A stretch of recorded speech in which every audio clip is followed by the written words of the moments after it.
নরোত্তম দাস ঠাকুর ঠিক করলেন যে তিনি খেতুরি গ্রামে বিগ্রহ স্থাপনা করে সেবা প্রকাশ করবেন রাধাকৃষ্ণ এবং গৌরাঙ্গ মহাপ্রভু। তখন তিনি একদিন গৌরাঙ্গ মহাপ্রভু বিগ্রহ কিভাবে তৈরি করবেন এই কথা চিন্তা করছিলেন।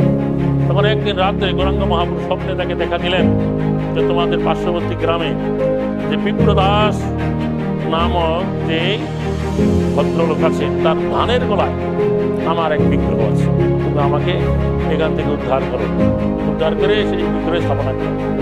এই স্বপ্ন দেখে তিনি অবাক হলেন। পরে তিনি কিছু ভক্তবৃন্দ নিয়ে তিনি সেই বিপ্রদাসের বাড়িতে গেলেন। তারা খুব তাকে দেখে খুব সম্মান করে আদর করে বসালেন, জিজ্ঞাসা করলেন আপনার ধানের গলাটা কোথায়? বলে আর বলবেন ওই ধানের গলায় আমি কাছে যেতে পারি না, ঠিক অনেক বিষদর সব থাকে, ওটা আমার প্রয়োজন আছে, যাবো। তারা নাক করছে, তখন নরোত্তম দাস ঠাকুর সেখানে গেলেন।